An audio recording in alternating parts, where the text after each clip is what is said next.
우리 어린아이들의 공연은 언제 봐도 참 귀엽고 깜찍합니다. 제가 또 무슨 생각할게요? 나도 저런 때가 있었는데. 예, 그, 갑자기 방언이 들리기 때문에 갑자기 놀랐습니다. 그래가지고 갑자기 좀 현기증이 났습니다. 웬 방언이 들리나 그래가지고 예. 제가 목소리가 좀 쉬었습니다. 죄송합니다. 제가 기도를 너무 많이 해서 목이 쉬었으면 좋겠는데 그게 아니고 목감기가 좀 왔습니다. 그래서 목소리가 좀 정상이 아니니까 양해를 부탁드립니다. 오늘은 우리가 우리 교회 창립 2주년 기념일로 그렇게 예배를 드립니다. 원래는 11월 첫째 주가 저희 교회 창립 기념일입니다. 그리고 셋째 주는 그러니까 다음 주죠. 다음 주가 추수감사주일인데 제가 좀 게으른 관계로 행사를 두 번 치르니 한 번에 끝내자 그래가지고 몰았습니다. 그래서 추수감사 예배와 창립 기념 예배를 한꺼번에 이렇게 드리게 됐습니다. 대부분 잘 아시겠지만 혹시라도 모르시는 분들을 위해서 우리 교회를 잠깐 소개를 해드리려고 합니다. 우리 교회는 원래 김기순 목사님께서 2011년 10월에 송도의 송도 순복음교회로 개척한 교회였습니다. 그때는 제가 부목사로 있었죠. 강도현 목사님, 김규태 목사님과 함께 부교역자로 섬기고 있었습니다. 그러다 2016년 7월에 제가 안식년을 핑계로 해서 제가 부목사 사임을 하고 좋은 몇몇 교회들을 좀 돌보고 싶은 생각이 있어서 몇몇 교회들을 좀 다녀보게 되었습니다. 그때 담임 목사님께서는 연세가 많으셔서 은퇴를 하시게 되었는데 그때 청빙위원회가 조직이 되었죠. 그리고서 백방으로 후임 목사를 알아보게 되었는데 후임 목사를 알아보기가 쉽지 않았습니다. 상황이 여의치 않으니까 갑자기 저더러 오라고 그렇게 저를 부르게 되었습니다. 그래서 제가 안식년 제 4개월 만에 다시 붙들려 왔습니다. 다시 붙들려 와서 어쩔 수 없이 제가 담임 목사가 되었습니다. 그리고 강 목사님과 김 목사님은 그때 협동 목사가 되었습니다. 지금은 강 목사님께서는 사임을 하셨고 김 목사님은 지금 안식년 중이십니다.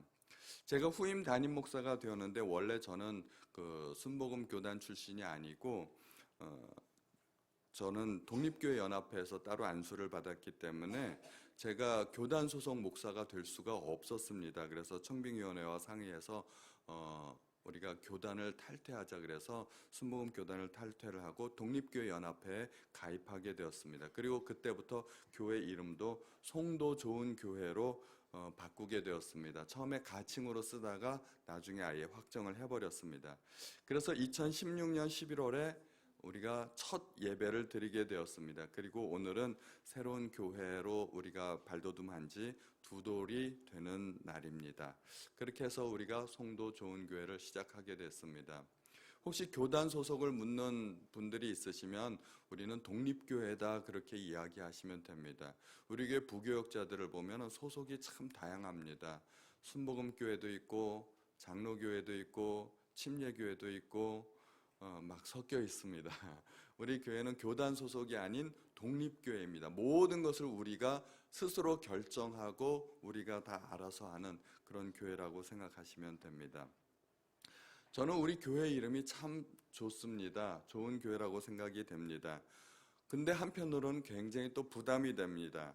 교회 이름을 생각할 때마다 정말 이름값 하는 좋은 교회가 되게 해야 되겠다 하는 생각도 들고 또 한편으로는 이름은 좋은 교회인데 정말 우리 교회가 좋은 교회가 맞나?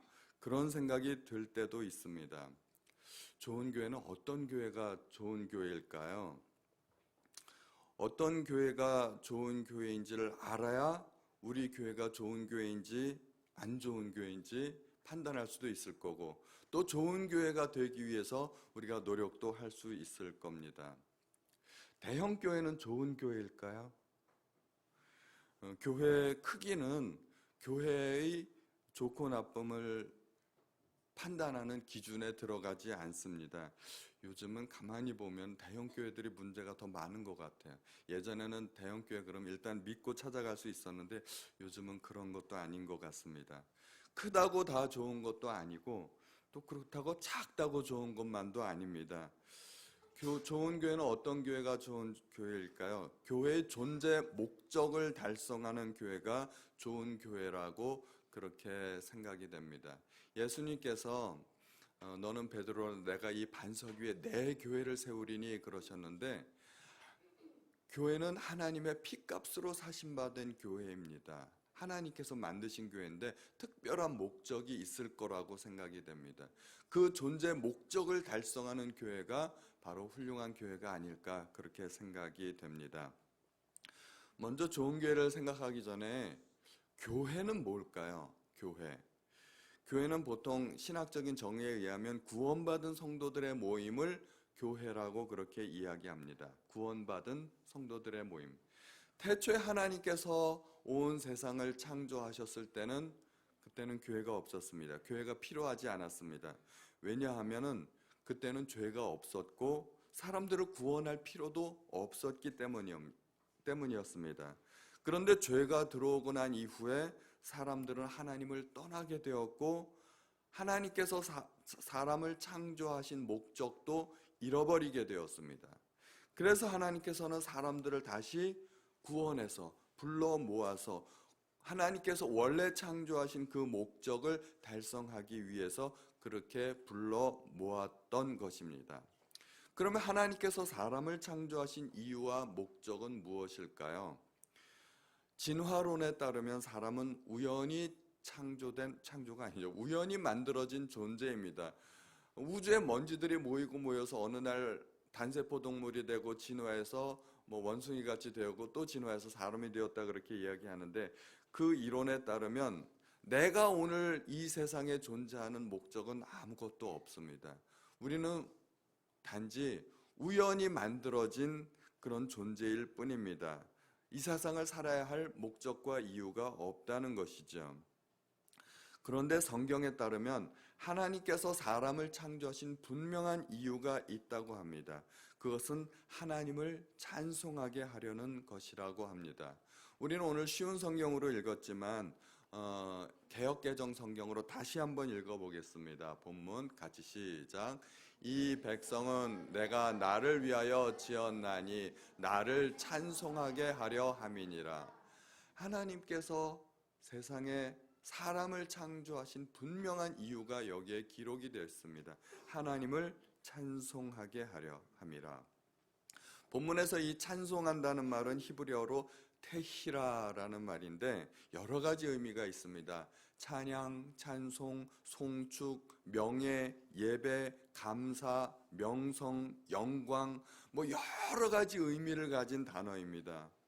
그래서 우리가 하나님을 찬양하고 하나님을 찬송한다는 말은 꼭 우리가 노래를 불러서 하나님을 찬송한다는 것이 아니라 하나님을 예배하고 하나님을 감사하고 하나님을 높여드리고 하나님께 영광 올려드리는 모든 행위를 다 뭉뚱그려서 하는 말입니다. 마치 어린아이가 엄마 품에 안겨서 재롱을 떨고 기뻐하듯이 우리는 하나님을 찬양할 때 참으로 우리가 행복할 수 있게 된다는 것입니다. 그래서 구원이라는 말은 존재의 목적을 잃어버린 인간이 새 생명을 얻음으로 말미암아 인간 창조의 원래의 존재 목적과 그 의미를 회복하는 것을 말하는 것입니다. 그러니까 구원받은 성도들의 모임인 교회의 첫 번째 목적은 하나님을 찬양하고 하나님을 예배하는 것입니다. 그래서 하나님은 이렇게 예배하는 자들을 찾으신다고 말씀하고 있습니다. 요한복음 4장 23절을 같이 한번 읽어볼까요? 다 같이 시작. 아버지께 참되게 예배하는 자들은 영과 진리로 예배할 때가 오나니 곧 이때라. 아버지께서는 자기에게 이렇게 예배하는 자들을 찾으시느니라. 아멘. 하나님께서는 이렇게 예배하는 자들을 찾으신다고 하십니다. 하나님께는 예배하는 사람들이 소중하다는 겁니다. 우리는 어떻게 예배할 수 있을까요? 오늘처럼 이렇게 예배당에 나와서 성경 읽고 설교 듣고 찬송가 부르면서 하나님 앞에 예배 드릴 수 있습니다. 가장 보편적인 형태의 예배 방법입니다. 그러나 우리는 더 나아가서 우리의 삶 자체가 하나님 앞에 예배가 될 수 있어야 됩니다.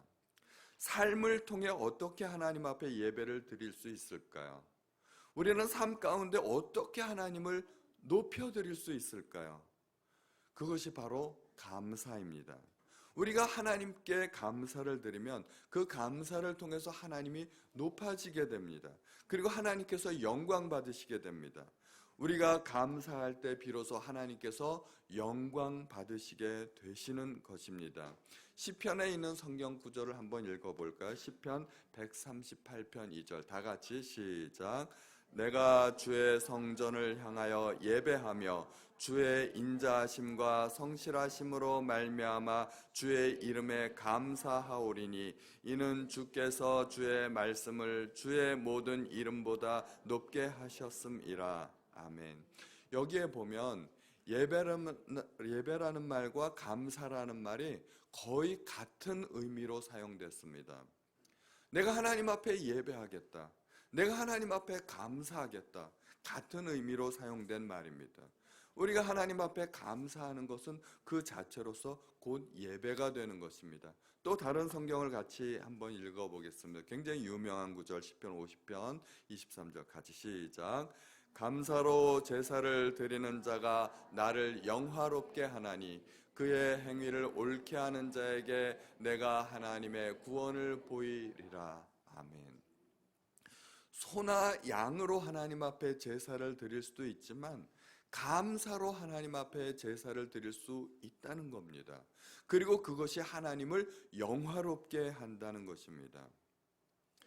최근에 감사를 해보신 적이 있으신가요? 우리는 어떠한 내용으로 하나님 앞에 감사할 수 있을까요? 무슨 제목으로 감사를 드릴 수 있을까요? 우리 다 같이 감사한 내용을 한 10가지쯤 찾아봅시다. 그러면 생각 많이 해야 돼요. 내가 뭘 감사했더라. 감사할 게 뭐가 있나 하고 많이 생각하게 됩니다. 어떤 이들은 도무지 감사할 게 없다고 하는 그런 사람들도 있습니다. 그런 분들이 이렇게 말합니다. 나를 봐라, 내 형편에 무슨 감사가 나오겠느냐. 그렇게 반문하는 분들도 계십니다. 저는 그러면 생각해 봅니다. 그러면 그런 분들은 도대체 어떻게 되어야 감사할 수 있을까? 그분들이 원하는 무슨 소원이 이루어져야 감사가 나올 수 있을까?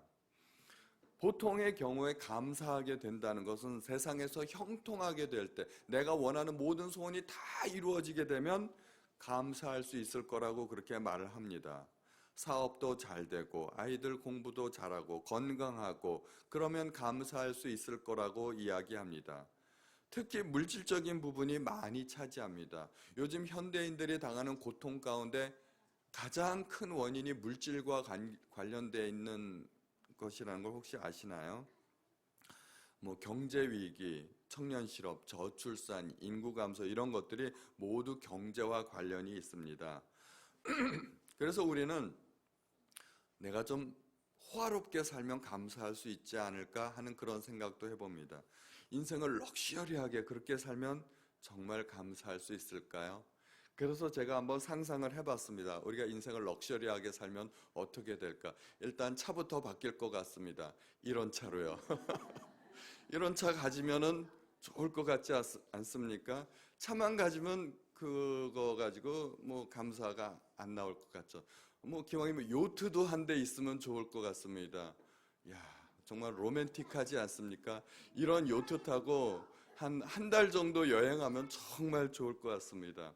요트만으로 끝나면은 안 되죠. 기왕이면 전용기도. 야, 이런 전용기 한 대 있으면 얼마나 좋을까요? 예, 헐리우드 배우들은 이런 전용기도 타고 다닌다고 그러는데 그 내부는 이렇다고 합니다. 야, 한번 타보고 싶지 않으세요? 사우디 왕이 타고 다니는 전용기는 내부 시설이 이렇다고 합니다. 야, 이런 전용기 저는 줘도 못 가질 것 같아요. 예, 일단 유지비가 안 나올 것 같고요. 둘 때도 마땅치 않아요. 저는 이런 전용기 갖다 주면 감당이 안 되는데 이런 거 타고 다니는 사람도 있습니다. 이런 거 타고 다니는 사람은 집도 그에 걸맞는 집을 가져야 되겠죠. 이런 집 어떠세요? 거의 성인데요. 이게 개인 주택입니다. 클래식하면서도 호화로운 저택인데 클래식을 좋아하지 않는 분들은 모던한 것을 찾으실 수도 있겠죠. 예. 이게 개인 주택입니다. 이런 별장, 이런 집 갖고 있으면은 좀 괜찮을 것 같죠? 목에 힘 좀 들어갈 것 같죠? 예.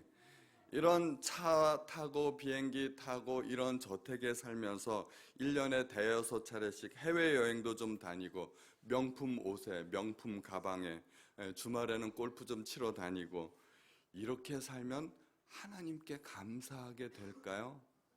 한번 진지하게 한번 생각해 보세요. 이런 집에 사는 사람들이 하나님께 감사하게 될까요? 성경을 보니까 전혀 그렇지 않은 것 같아요. 오히려 부자가 천국에 들어가는 것은 낙타가 바늘구멍에 들어가는 것만큼 힘들다고 예수님께서 말씀하셨습니다. 그리고 성경에 보니까 날마다 잔치를 벌이면서 하는 그런 부자가 한 명 실제로 있었어요.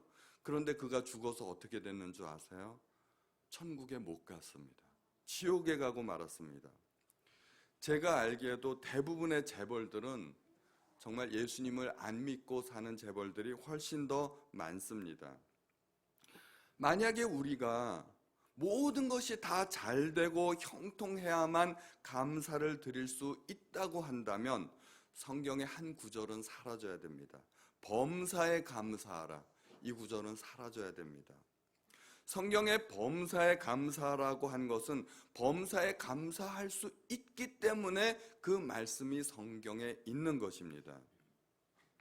여러분, 요즘 경기가 어렵고 살기가 힘들다 그러는데 지금 우리가 살고 있는 삶은 우리 부모님 세대가 꿈에도 그리던 그러한 삶이라는 것을 혹시 아시나요?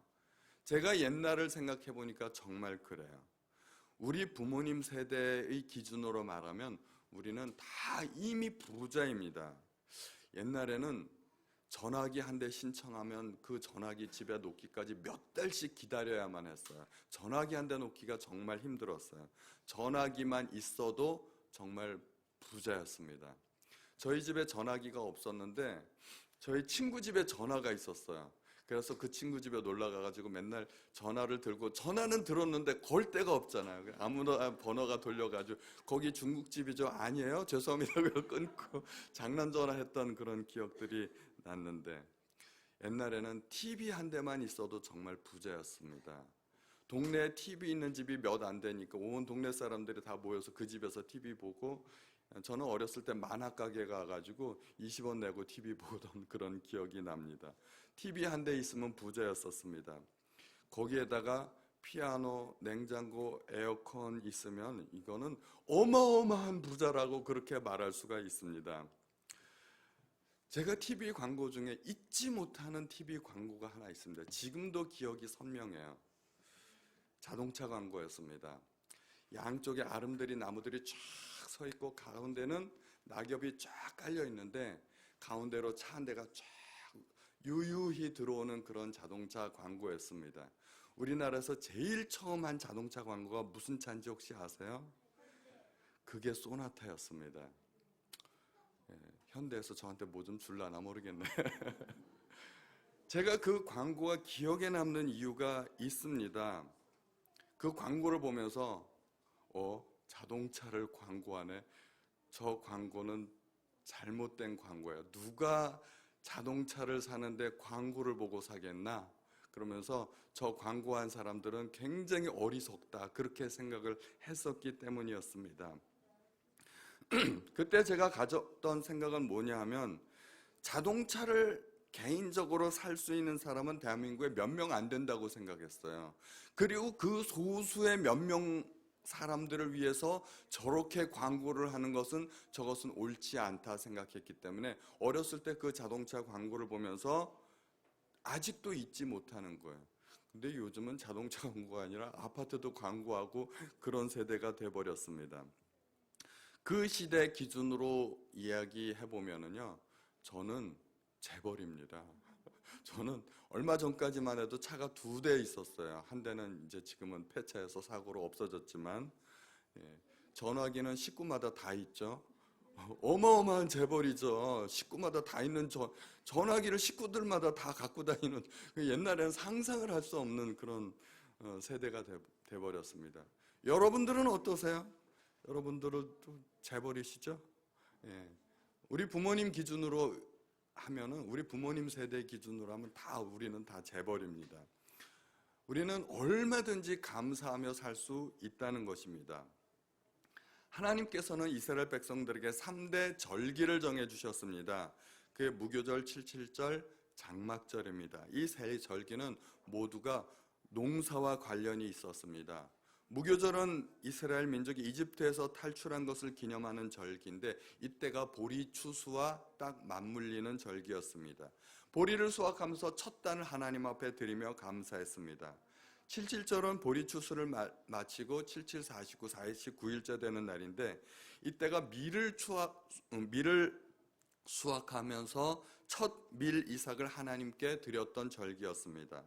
또 장막절은 포도, 올리브, 무화과 등 여름 과일들을 재배하고 수확하면서 하나님 앞에 드렸던 절기였습니다.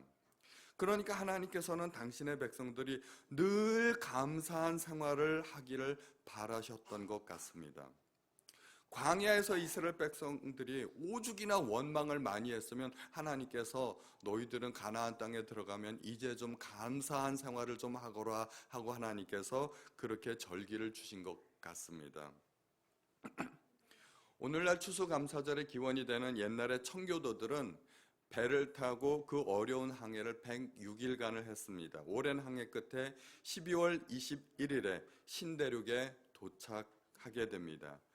그리고 그해 겨울을 나면서 아주 많은 어려움을 겪게 됩니다. 추위와 굶주림, 질병으로 102명 중에 절반가량이 사망을 하고 봄이 되었을 때는 52명만이 살아남았습니다. 끔찍합니다.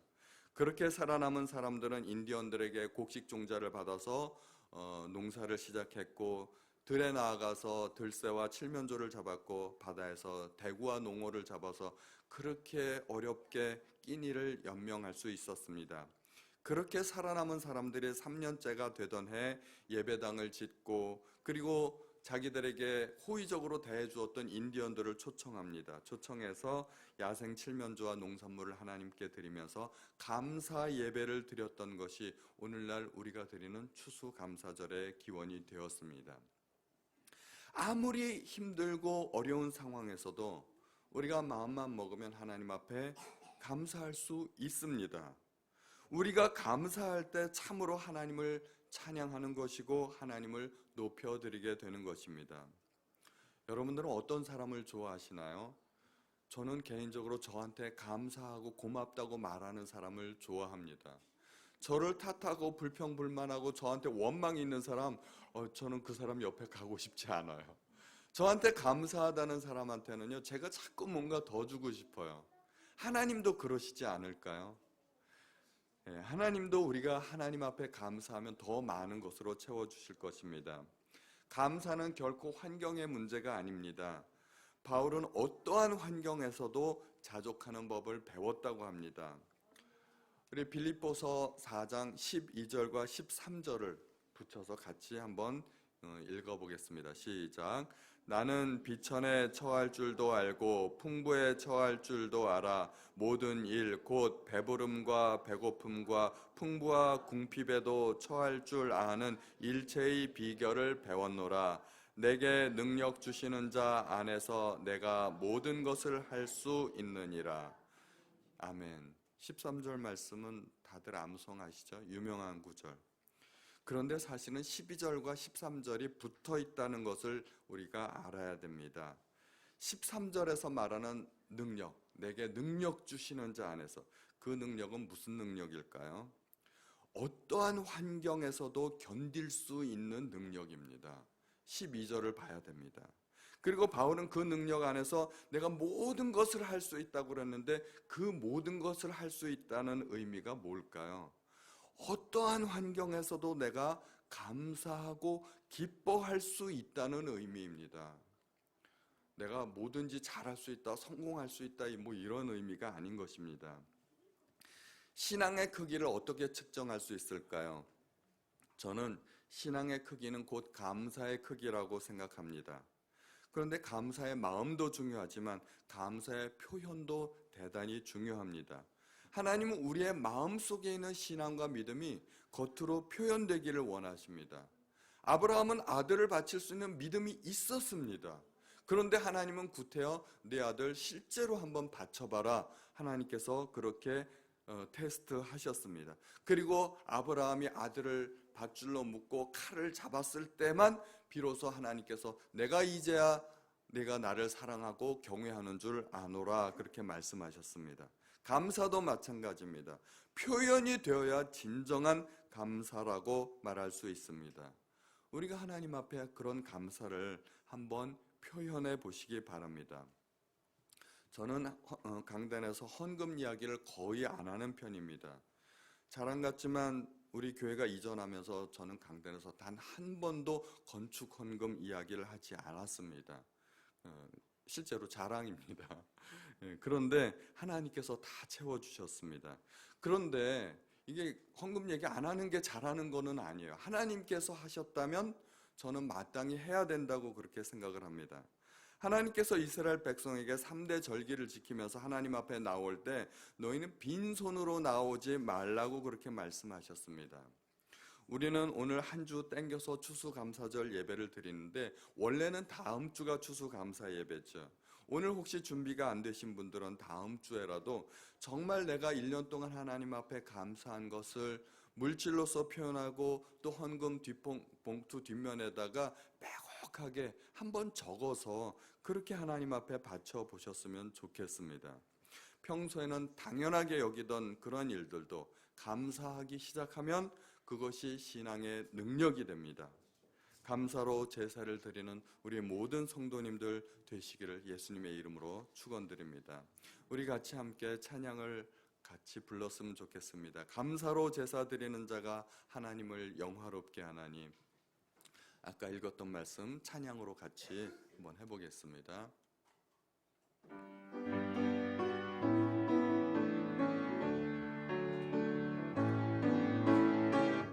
감사로 제사